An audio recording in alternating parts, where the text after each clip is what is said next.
Hello friends, मैं आकांक्षा Sharma GK with आकांक्षा में आपका स्वागत करती हूँ। आज मैं आपके लिए एमपीपीएससी प्रीलिम्स की स्ट्रैटेजी लेके आई हूँ। जो बचे हुए 2 महीने हैं, क्या करना है।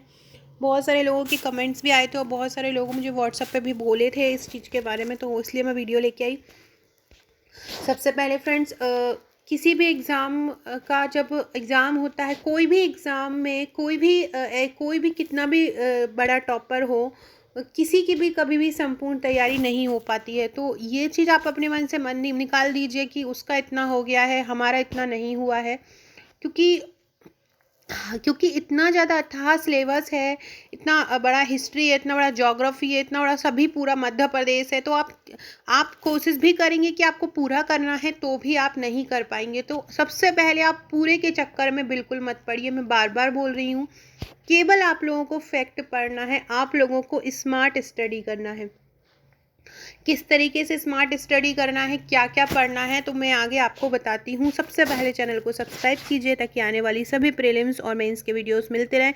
मेरे चैनल पे 2 मेंस में प्रीलिम्स के कोर्स चल रहे हैं, आप वो दोनों ज़रूर ज्वाइन कीजिएगा। एक एमपीपीएससी प्रीलिम्स का, एक एमपीपीएससी प्री क्रैश कोर्स है और एक एमपीपीएससी प्री मिशन है। दोनों टॉपिक ज़रूर पढ़िएगा। और फ्रेंड्स, ये टेस्ट सीरीज़ जो है एमपीपीएससी प्रीलिम्स की मेरी लॉन्च हो चुकी है, जिसमें ये सभी टॉपिक रहेंगे। ये विज्ञान, प्रौद्योगिकी, सूचना, योजना, इनके अलग अलग टेस्ट रहेंगे। ये देख सकते हैं आप, इंडिया वर्ल्ड आयोग, एमपी स्पेशल, स्पोर्ट्स, सूचना प्रौद्योगिकी, विविध पुरस्कार, पर्यावरण विज्ञान, योजना, जनगणना, जनजाति, व्यक्तित्व, शिक्षा, संविधान, इतिहास, कला, संस्कृति, अरसा, फ्लैट। तो ये सभी टेस्ट रहेंगे, तो आप इनको ज्वाइन कर सकते हैं। वो बस इन्हीं को ही लगाइए क्योंकि समय इतना कम बचा है, इतने कम समय में पूरा पढ़ना मुश्किल है। अब हम पढ़ते हैं कि क्या हमको छोड़ना है।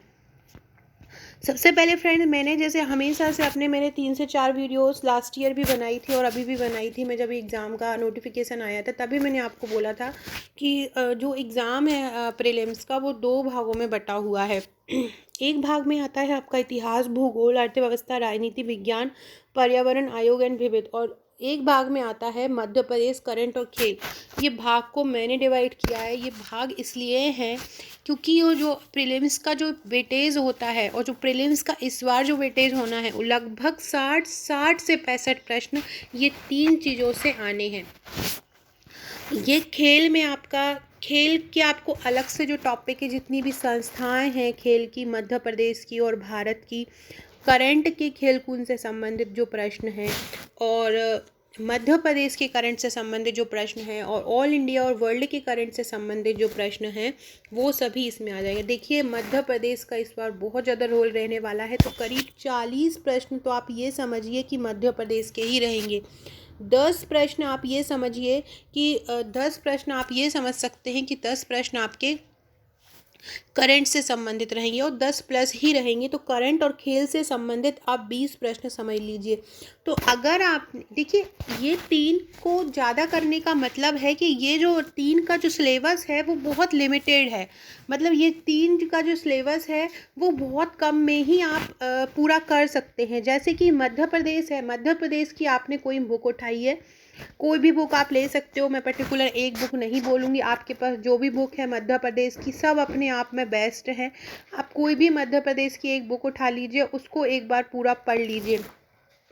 इसके अलावा करंट के लिए आप मध्य प्रदेश का करंट अफेयर्स और भारत और विश्व का करंट अफेयर्स, इनको बहुत अच्छे से पढ़ लीजिए। खेल कूद के लिए आप खेल की पत्रिका को एक बुक आती है खेल कूद की, कोई भी पतली। अगर आपने मेरे नोट्स लिए हैं तो मेरे नोट्स में आपको एक खेल की बुक मिली होगी, एक मध्य प्रदेश का 5000 वन लाइनर मिला होगा, और करंट के लिए मैंने ई बुक आपको दी है, भारत और विश्व की अलग और मध्य प्रदेश की अलग पूरे साल की।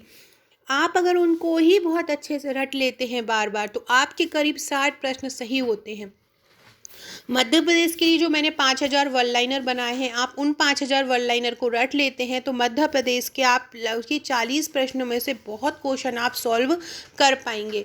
तो ये बहुत ज़्यादा ज़रूरी होता है कि आप किस तरीके से स्टडी कर रहे हैं। अगर आपके पास आप नोट्स नहीं ले सकते हैं, मेरे नहीं ले सकते, किसी और के नहीं ले सकते, लेकिन आप घर में हैं और घर में आपके पास कोई बुक है पर्टिकुलर मध्य प्रदेश की, खेल कूद की और करंट की, तो आप उन तीनों को अच्छे से रट डालिए। आप उन तीनों को अच्छे से रट डालेंगे तो आप यकीन मानिए, आप जब पेपर हॉल में बैठेंगे तो आप बहुत सारे क्वेश्चंस को कर पाएंगे। सबसे मेन चीज़ अब आती है कि प्रैक्टिस क्वेश्चन। मैं अभी 60% वाले की ही बात कर रही हूँ।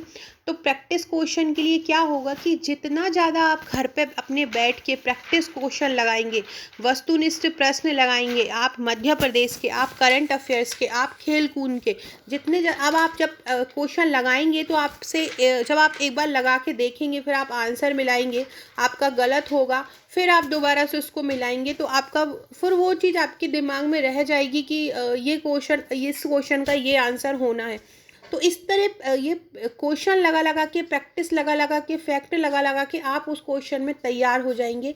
आप अगर कोई भी चीज़ थ्योरेटिकल पढ़ते हैं, अभी इन 2 महीनों में आपके लिए इतना समय नहीं है कि आप पूरी की पूरी थ्योरी पढ़ पाएँ, अगर आपने पहले से तैयारी नहीं की है तो। अगर आपने पहले से तैयारी नहीं की है तो आपके लिए थ्योरी तो नहीं है, थ्योरी आपके लिए बिल्कुल सूटेबल नहीं है। आप जितना ज़्यादा प्रैक्टिस क्वेश्चन लगा पाए, जितना ज़्यादा आप प्रैक्टिस कर पाएँ, वही आपके लिए इम्पोर्टेंट है। तो इसके लिए आप ज़्यादा से ज़्यादा, तीनों के लिए आप ज़्यादा से ज़्यादा प्रैक्टिस क्वेश्चन लगाएं। इसके लिए मैंने जो मेरी टेस्ट सीरीज़ बनाई हुई है, उसमें मैंने मध्य प्रदेश के करीब 30 से 40 प्रैक्टिस सेट रखे हैं, करंट के करीब 10 से 12 प्रैक्टिस सेट रखे हैं, और खेल कूद के भी 7 से 8 प्रैक्टिस सेट रखे हैं। मतलब मध्य प्रदेश के मैंने 3 से 4 हज़ार क्वेश्चन, करंट के मैंने 800 से 900 क्वेश्चन, और खेल कूद के भी 800 से 900 क्वेश्चन। ये क्वेश्चन मैंने अलग निकाल के एक प्रैक्टिस जो मेरे टेस्ट सीरीज़ है उसमें मैंने बनाए हैं, तो आप उससे प्रैक्टिस कर सकते हैं। अदरवाइज़ अगर आप वो नहीं ज्वाइन कर सकते, वो आप नहीं ले सकते, तो आपके पास जो भी आपके पास प्रैक्टिस क्वेश्चन की बुकलेट हो, या आप कहीं कोचिंग की टेस्ट सीरीज़ ज्वाइन की हो, तो आप उसको लगाइए। लेकिन जितना ज़्यादा आप प्रैक्टिस क्वेश्चन लगा सकते हैं, उतना ज़्यादा आप प्रैक्टिस क्वेश्चन लगाइए, क्योंकि जितना ज़्यादा आप फैक्ट पढ़ेंगे, जितना ज़्यादा आप प्रैक्टिस करेंगे, उतना ही ज़्यादा आपके लिए इम्पोर्टेंट रहेगा। फालतू की चीज़ों में इसमें आपका एक, अगर आप 60% करेंगे तो इसमें आपके 5-6 नंबर के एक क्वेश्चन सूचना के भी जुड़ सकते हैं, सूचना प्रौद्योगिकी के जो कंप्यूटर है, कंप्यूटर में जो आज नया जो टॉपिक जुड़ गया है रोबोट, उससे आप लोग बहुत ज़्यादा घबरा गए हैं कि ये रोबोट कहाँ से मिलेगा, तो ये नए नए टॉपिक जोड़ दिए। तो जो पहले का सिलेबस था, पहले के सिलेबस में एक कंप्यूटर अकेला लिखा हुआ था, उसके अंतर्गत जितने भी टॉपिक थे वो हम लोग कर लेते थे। लेकिन इस बार क्या हुआ है, उन्हीं को खोल खोल के लिख दिया है, उन्हीं को जो पहले एक बंधा हुआ था, केवल एक नाम लिख देते थे, उनको उसके शीर्षक के अंदर क्या क्या आएगा उसको तोड़ तोड़ के नए सिलेबस में लिख दिया है। तो पहले जो चीज़ थी वो अब भी है, लेकिन मतलब पहले भी वो थी जो अब है, लेकिन पहले उतना ज़्यादा उसको उतना ज़्यादा नहीं लिखा था, उतना ज़्यादा उसको डिस्क्रिप्शन नहीं किया था उसका, इसलिए आपको लगता है कि नए सिलेबस में बहुत सारी चीज़ें जुड़ गई हैं। पहले भी वही थी, लेकिन पहले वो उतनी टूटी हुई नहीं थी। अब हम बात करते हैं 40%। इस 40% में इतिहास, भूगोल, राजनीति, अर्थव्यवस्था, कंप्यूटर विज्ञान, पर्यावरण, आयोग और विविध, ये सब आ जाएगा। इसको 40% देने का मतलब ये है कि इस पे आपको केवल और केवल इसकी थ्योरी बिल्कुल नहीं पढ़ना है, इसको केवल आप प्रैक्टिस क्वेश्चन लगाने हैं। मेरे नोट्स के जो इनकी फाइल है, जैसे कि इतिहास की, भूगोल की आपने फाइल देखी होगी, तो मेरे नोट्स में पहले थ्योरी दी है, लास्ट में करीब 1 से 1.5 हज़ार वस्तुनिष्ठ प्रश्न दिए हैं, और फिर लास्ट में 1000 वन लाइनर भी दिए हैं। तो आपको क्या करना है, अभी पूरा फोकस केवल ऑब्जेक्टिव पे करना है और वन लाइनर पे करना है। आपको थ्योरी नहीं पढ़ना है, क्योंकि अब वो समय नहीं है। बीच बीच में मैंने अपने हाथों से कुछ कुछ पॉइंट लिखे हैं, आपने देखे होंगे नोट्स के बीच में, जब प्रिंट के अलावा जो मैंने लिखा हुआ है वो ज़रूर आप करिएगा, वो ज़रूर आप उसको पढ़ लीजिएगा, क्योंकि वो मैंने इम्पोर्टेंट की फैक्टर डाले हैं। तो इन सब सब्जेक्ट के लिए आपको इनके लिए केवल आपको प्रैक्टिस क्वेश्चन लगाने हैं और कुछ नहीं करना है, क्योंकि अभी आप पढ़ने बैठेंगे कौन सा राजा कब आया, कौन से सन में क्या हुआ, तो आप करीब 15 से 20 दिन आपको एक सब्जेक्ट पूरी थ्योरी पढ़ने में लग जाएगा, और वो ये इतिहास पढ़ने में लग जाएगा 20 से 25, इसके बाद भूगोल पढ़ने में लग जाएगा, अर्थव्यवस्था पढ़ने में लग जाएगा 20 से, और इतने दिन तो आपके पास है नहीं है, तो आप पूरा तो नहीं पढ़ पाओगे। तो इसलिए इनके लिए आपको जितना ज़्यादा फैक्ट लगा पाए, जितने ज़्यादा देखिए। और इसके अलावा मैं बताऊं, आप अगर आपके पास पैसे नहीं है और आपको तैयारी करना है, और आप तो के पास कोई भी बुक है, आप पुराने पेपर्स देख लीजिए, पुराने पेपर से मतलब है केवल एमपीपीएससी के नहीं, जितने भी स्टेट एग्ज़ाम्स हुए हैं अभी इन दो तीन सालों में, उसमें जो क्वेश्चन आए हुए हैं वो ये सभी आप अच्छे से देख लीजिए। ये इन जो पेपर प्रीवियस ईयर्स के पेपर्स होते हैं या जो दूसरे स्टेट में एग्ज़ाम्स होते हैं, उनके संबंधित क्वेश्चन भी एग्ज़ाम में आने की बहुत ज़्यादा संभावना होती है। तो मेरा मतलब ये है, स्मार्ट स्टडी से मतलब ये है कि आपको एक सब्जेक्ट को लेकर पकड़ के नहीं बैठना है, बस उसे ही रटे जा रहे हैं, 10 दिन हो गया, 15 दिन हो गया, ऐसे आपको नहीं करना है। मैं आपको क्या करना है, जैसे कि आप एक दिन इतिहास की फाइल पकड़े हैं, इतिहास आपने सुबह उठाई है और इतिहास आप याद कर रहे हैं। इतिहास में आपको क्या करना है, इतिहास में आपको केवल ऑब्जेक्टिव लगाना है और आपको फैक्ट पढ़ने हैं 1 लाइन। अब जब आपने ये पढ़ लिया है तो जब आप इतिहास आपने दिन में पढ़ लिया है, तो जब आप रात को पढ़े तो आप मध्य प्रदेश पढ़े।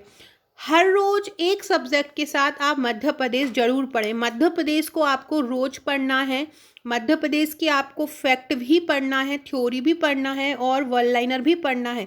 लेकिन इन जो 40% है, इन 40% का आपको केवल और केवल इनके आपको ऑब्जेक्टिव और वन लाइनर फैक्ट ही लगाने हैं। फालतू का एक्स्ट्रा में नहीं पढ़ना है, क्योंकि ये कुछ क्वेश्चन ऐसे होते हैं इन सब्जेक्ट के कि वो रिपीट ही होते हैं। मतलब उनका हर एग्ज़ाम में जो इम्पोर्टेंट क्वेश्चन होते हैं वही उनके पिछले 20 से 25 सालों से स्टैटिक जीके के तौर पे वही क्वेश्चन पूछे चले आ रहे हैं।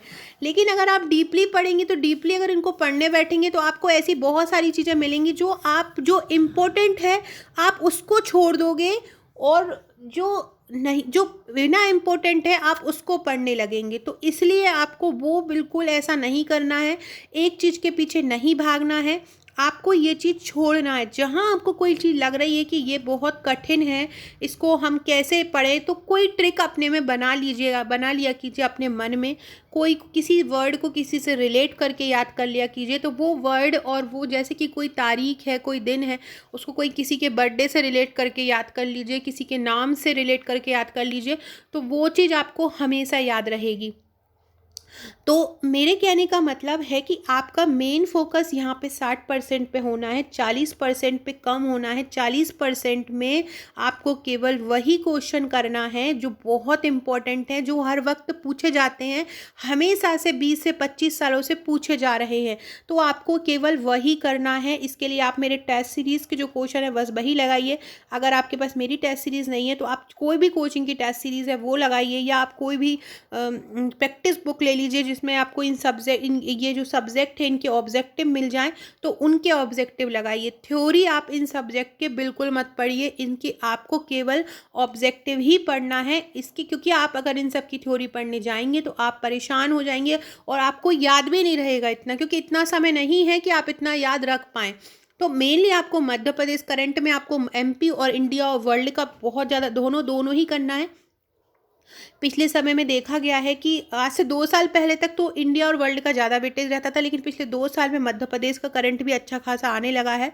तो आपको दोनों ही मध्य प्रदेश करंट, इंडिया और वर्ल्ड का करंट योजनाएं, ये करंट में आपका योजनाएं, जितनी भी मध्य प्रदेश और भारत सरकार की योजनाएं हैं, योजनाएं के लिए जो कोरोना काल में जितनी भी योजनाएं बनी, इसके लिए डिस्क्रिप्शन बॉक्स में मैं आपको एक लिंक दे दूंगी। मैंने कोरोना स्पेशल की फ़ाइल बनाई है जिसकी प्राइस केवल 25 रुपीज़ है। आपको प्रीलिम्स के नोट्स के साथ वो फ्री मिलती है, लेकिन अगर अलग से लेना चाहते तो आप बस वो 25 रुपये की फ़ाइल लेके आप उसको रट डालिए कोरोना स्पेशल के लिए। उसमें कोरोना से संबंधित सभी योजनाएं और कोरोना से संबंधित क्वेश्चन है, क्योंकि कोरोना भी एक इम्पॉर्टेंट टॉपिक इस बार हो सकता है। आत्मनिर्भर भारत बजट इस बार वर्चुअली था, बजट इस बार आया नहीं है मध्य प्रदेश का, तो आपको लिखना नहीं है। लेकिन जो केंद्र सरकार का बजट आया है उसके जो इम्पोर्टेंट पॉइंट है वो आप थोड़ा सा पढ़ लीजिएगा। उसका मैं एक वीडियो बना दूंगी बजट का, तो वो आप एक बार अच्छे से कर लीजिएगा। तो आपको वो करना है। अब हम थोड़ा सा आगे चलते, ये आई थिंक आपको समझ में आ गया होगा कि आपको क्या पढ़ना है। क्या मध्य प्रदेश करंट, खेलकूद योजनाएं आपको बहुत ज़्यादा पढ़ना है। 40% में इनको केवल ऑब्जेक्टिव लगाना है। ऑब्जेक्टिव में आपको पुराने पेपर्स लगाने हैं, अकेले एमपीपीएससी के नहीं, हर व्यापम के क्वेश्चन मत लगाइएगा। प्रीलिम्स और व्यापम का लेवल बहुत अलग अलग है। व्यापम वाले जो हैं वो बहुत अलग क्वेश्चन पूछ लेते हैं, कुछ अलग ही टाइप के क्वेश्चन करते हैं। पीएससी का लेवल इतना ज़्यादा ऐसा नहीं है कि ऐसे क्वेश्चन, तो व्यापम के प्रीवियस ईयर्स के पेपर बिल्कुल मत लगाइएगा। पुराने स्टेट्स के एग्जाम, एमपीपीएससी के पुराने पेपर ये आप लगा सकते हैं ऑब्जेक्ट के रूप में। जितना ज़्यादा फैक्ट पढ़ सके उन फैक्ट को ज़्यादा क्लियर कीजिएगा। अब ये देखिए, जैसे कि फ्रेंड्स ये सिलेबस है, सिलेबस में आप देख रहे हैं कि पूरा मध्य प्रदेश का इतिहास, संस्कृति और साहित्य है।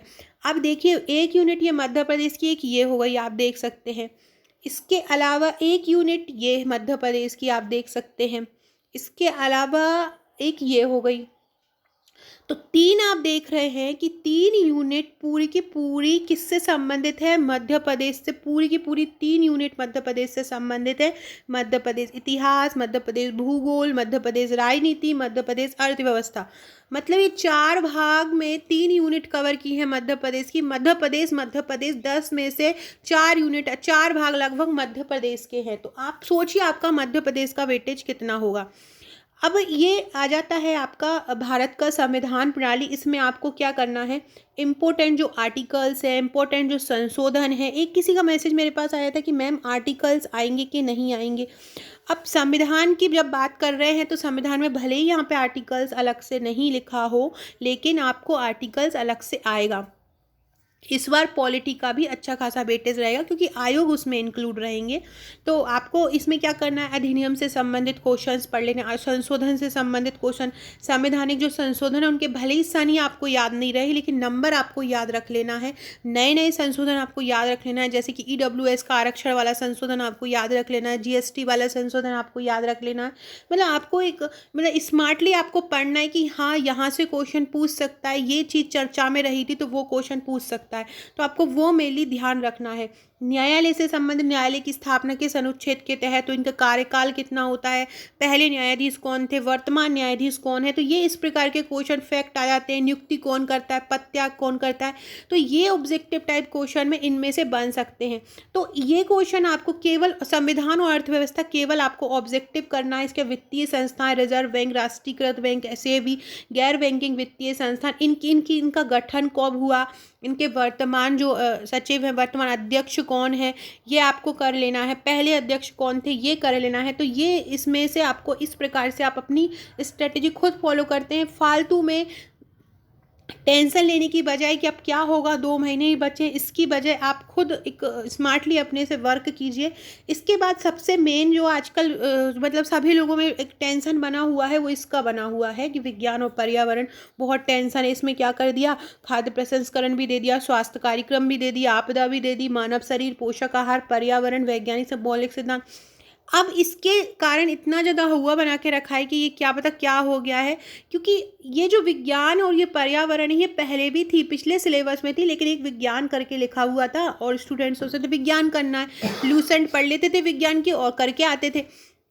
अब यहाँ पे इसी को ही तोड़ के लिख दिया है, पर्यावरण, पोषक आहार, रोग आहार लिख दिया है, कृषि उत्पाद तकनीक लिख दी है, खाद्य प्रसंस्करण, स्वास्थ्य नीति, स्वास्थ्य कार्यक्रम, ये इतना सारा चीज़ें इनको लिख दिया है। अब बोलते हैं वो कहाँ से करें, तो ये पहले ही विज्ञान में ये सब चीज़ें इंक्लूड पहले से ही हैं। अब उसको अगर हम भाग करके लिख दें अंदर को तोड़ के तो ये सभी चीज़ें निकल आएंगी। तो विज्ञान में ये चीज़ पहले से ही है, विज्ञान में ये पहले से ही इंक्लूड है। तो आपके लिए जैसे कि आपका स्वास्थ्य आ गया, रोग आ गया, पोषण आ गया, पोषण में आपके विटामिन आ जाएंगे, कार्बोहाइड्रेट आ जाएगा, प्रोटीन्स आ जाएगा, ये आहार पोषण में ये पोषक तत्व जितने भी होते हैं उनके बारे में आ जाएगा। मानव शरीर की संरचना आप हमेशा से ही पढ़ते हैं आए हैं विज्ञान में कि मानव शरीर में कितनी हड्डियां होती हैं, कितना क्या होता है, कैसे दांत होते हैं, मानव शरीर की जो शारीरिक कार्य की जो रचना होती है उससे संबंधित जो क्वेश्चन होते हैं, कशेरुकियों की संख्या, बच्चों में हड्डियों की संख्या, तो इस प्रकार के क्वेश्चन आते हैं जो आप पहले से ही पढ़ते आ रहे हैं। तो इसके लिए भी आपको केवल ऑब्जेक्टिव क्वेश्चन ही लगाने हैं। इसमें विज्ञान में आप देखेंगे कि जो फिजिक्स केमिस्ट्री है उसका रोल कम है, कंपैरिजन में बायो का रोल ज़्यादा है। तो जीव विज्ञान में ही जैविक चीज़ों में ये आ जाते हैं। इसके अलावा कृषि उत्पाद तकनीक से संबंधित 1 या 2 क्वेश्चन बनेंगे इंपॉर्टेंट। खाद्य स्वास्थ्य नीति, स्वास्थ्य कार्यक्रम, इससे संबंधित मैंने अभी एक वीडियो डाला था परसों। जितनी भी स्वास्थ्य नीतियाँ हैं, स्वास्थ्य कार्यक्रम है, जो मेरे नोट्स से मैंने पढ़ाया था, मेरे योजना की जो फाइल है प्रीलिम्स के नोट्स में, उसमें मैंने इसको बहुत अच्छे से कवर किया है। तो वहाँ से आपको इसको कर लेना है। प्रदूषण प्राकृतिक आपदाएं प्रबंधन, प्राकृतिक आपदा अधिनियम कब कब बना था, ये कहाँ पे कौन सी घटना घटी थी, तो इस प्रकार के क्वेश्चन इससे संबंधित एक दो आप पूछ सकते हैं। भारत के प्रमुख वैज्ञानिक संस्थान, उनकी उपलब्धियां, उपग्रह, तो जितने भी वर्तमान उपग्रह हैं, पहले उपग्रह हैं, ये आपको पूरे के पूरे पढ़ लेना है एक बार। इनसे विज्ञान तकनीकी से संबंधित ऑब्जेक्टिव, अभी 2 महीने का समय है और मैं डेली वीडियो भी लेके आती हूँ आपके लिए प्रीलिम्स के लिए, तो उनमें मैं विज्ञान प्रौद्योगिकी से संबंधित 50 से 100 ऑब्जेक्टिव आपको ग्रुप में करा दूंगी। अगर आप मेरे टेस्ट और नोट्स नहीं ले पा रहे हैं तो मैं आपको वीडियो में ये करवा दूंगी, तो आप उसकी टेंशन छोड़ दीजिए विज्ञान तकनीकी की। इसके अलावा ये इस पूरे चीज़ की आप बिल्कुल टेंशन मत लीजिए, इसमें 8 से 10 नंबर के इसमें से प्रश्न आएगा, इन सबको मिला के उनमें से आप 5 क्वेश्चन ऐसे रहेंगे जो ओरली आप लोग खुद सॉल्व कर सकते हैं, क्योंकि बहुत इजी लेवल के क्वेश्चन रहेंगे।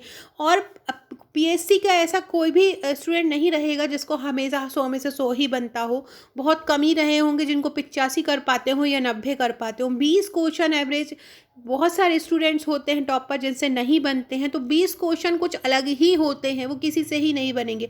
तो आप लोगों को ऐसी कोशिश करना है कि आप वो जहाँ से क्वेश्चन ज़्यादा आते हैं, ज़्यादा नंबर के चक्कर में उन क्वेश्चन को ना भूलें, जहाँ से प्रश्न ज़्यादा आते हैं उन क्षेत्रों को ना भूलें ज़्यादा के चक्कर में। अब हमारा नेक्स्ट जो है वो है ये समसामयिक घटनाएं, जो मैं बोल रही थी, ये जो 8वीं यूनिट है, 8वीं यूनिट से अच्छा खासा पूछा जाएगा। महत्वपूर्ण व्यक्तित्व एवं स्थान करंट के, जो महत्वपूर्ण निधन हुए हों, महत्वपूर्ण नियुक्तियाँ हुई हों, इसमें आ जाएगा। महत्वपूर्ण घटनाएं इसमें आ जाएगा। भारत और मध्य प्रदेश की खेल संस्थाएं, खेल प्रतियोगिताएं, देखिए मैंने वहाँ पे आपको 3 मध्य प्रदेश का भाग बताया था और ये चौथा मध्य प्रदेश, चौथा मतलब करंट। ये 4 भाग जो है, ये 4 भाग जो 10 यूनिट के ये 4 भाग हैं, ये बहुत महत्वपूर्ण रोल प्ले करेंगे। और आप उसमें एक ये सूचना भी मान सकते हैं। सूचना का जो है इलेक्ट्रॉनिकी है, सूचना प्रौद्योगिकी है, artificial intelligence, cyber security, e commerce से आप कोई भी क्वेश्चन खुद ही घर पे कर पाएंगे, क्योंकि ये बहुत ज़्यादा सरल लेवल के क्वेश्चन आते हैं। E governance, internet, social networking site में आपकी ये फेसबुक, इंस्टाग्राम, ये सभी साइट वगैरह आ जाती हैं, तो इनको आप अच्छे से सॉल्व कर पाओगे। नेक्स्ट जो सबसे ज़्यादा चर्चा का विषय बना हुआ है, ये आयोग बना है। आयोग अच्छा खासा रोल इस बार प्ले करने वाला है। ये आयोग के जो क्वेश्चन हैं वो 6 से 7 क्वेश्चन आयोग के बन सकते हैं, और अगर आप हर आयोग के 15 से 20 क्वेश्चन कर लेते हैं तो आप एक बहुत अच्छा इसमें स्कोर कर पाएंगे। तो अगर आपने जब आप एग्ज़ाम दे रहे हैं और अगर आपने एमपी कर लिया बहुत अच्छे से, जो कि एक लिमिटेड सिलेबस है, फिर आपने खेल कर लिया, फिर आपने करंट कर लिया, प्लस आपने आयोग कर लिए और प्लस आपने सूचना कर ली, इनको आप बहुत अच्छे से कर लो। इसके अलावा बाकी के आप केवल इम्पोर्टेंट प्रैक्टिस क्वेश्चन कर लो। आपको केवल बाकी के इम्पोर्टेंट प्रैक्टिस क्वेश्चन करना है और कुछ नहीं करना है। ऑब्जेक्टिव जितना ज़्यादा लगाओगे, जितना ज़्यादा आप फैक्ट पे ध्यान दोगे, उतना ज़्यादा अच्छा रहेगा। थ्योरी आप बिल्कुल मत पढ़िए अगर आपने अभी शुरू से नहीं पढ़ा है तो मेरा बस यही कहना है कि आप लोग फालतू हर छोटी छोटी चीज़ को इतना बड़ा मत बनाइए कि ये इतना कठिन है, अब ये नहीं बन रहा है। कोई चीज़ आपको कठिन लग रही है तो उसको वहीं पे छोड़ के जो चीज़ ज़्यादा इम्पोर्टेंट है उस पर ज़्यादा फोकस कीजिए। आप खुद सिलेबस उठाइए, सिलेबस में देखिए इससे ये प्रश्न बन सकता है उसके। जैसे कि आप न्यायाधीश के बारे में पढ़ रहे हैं, सर्वोच्च न्यायालय के बारे में पढ़ रहे हैं, तो आपको पढ़ना है सर्वोच्च न्यायालय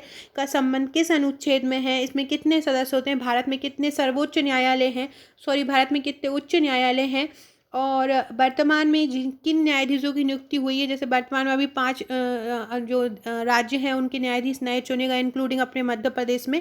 तो आपको उन न्यायाधीशों को अच्छे से याद कर लेना है। मध्य प्रदेश का, भारत का पहले कौन थी, पहली महिला न्यायाधीश कौन थी। तो इस प्रकार के फैक्ट आपको एक जनरली वो अपने दिमाग में डाल लेने हैं। इन्हीं से ही संबंधित ये क्वेश्चन आएंगे। लेकिन आपको मध्य प्रदेश को, आयोग को, खेल कूद को, करंट अफेयर्स को बहुत अच्छे से पढ़ना है। अगर आप कहीं से नोट्स लेने के इच्छुक हैं और नोट्स लेना चाह रहे हैं तो आप हमारे नोट्स और हमारी ये टेस्ट सीरीज़ ज्वाइन कर सकते हैं। इस टेस्ट सीरीज़ में 10,000 वस्तुनिष्ठ प्रश्न हैं। 10,000 वस्तुनिष्ठ प्रश्न आप बार बार घर पर बैठ के अपने प्रैक्टिस क्वेश्चन लगाइए। ये सॉफ्ट कॉपी में भी है, आप घर पर भी अपनी कॉपी निकाल सकते हैं, तो आप ये ले सकते हैं। इसमें मैंने सभी इंपॉर्टेंट क्षेत्र को कवर किया है जहाँ से ये पूछा जा सकता है। इसके अलावा ये मेरे प्रीलिम्स के नोट्स हैं। प्रीलिम्स के नोट्स की आपको 16 बुकलेट मिलेंगी जो आपके लिए बहुत ज़्यादा इंपॉर्टेंट है। इसमें आने ऑब्जेक्टिव, वन लाइनर और फैक्ट सभी कुछ डाला है। जहाँ से आप पूरा का पूरा कवर कर सकते हैं। मैंने योजना की अलग फाइल बनाई है, आयोग की अलग बनाई है, ट्रिक की अलग बनाई है। सो फ्रेंड्स, वीडियो अच्छा लगा हो तो लाइक शेयर ज़रूर कीजिएगा और टेंशन बिल्कुल मत लीजिएगा। बस थोड़ा सा स्मार्ट स्टडी कीजिए, अच्छे से खाइए पीजिए और शरीर का अपना ध्यान रखिए। Okay friends, thank you.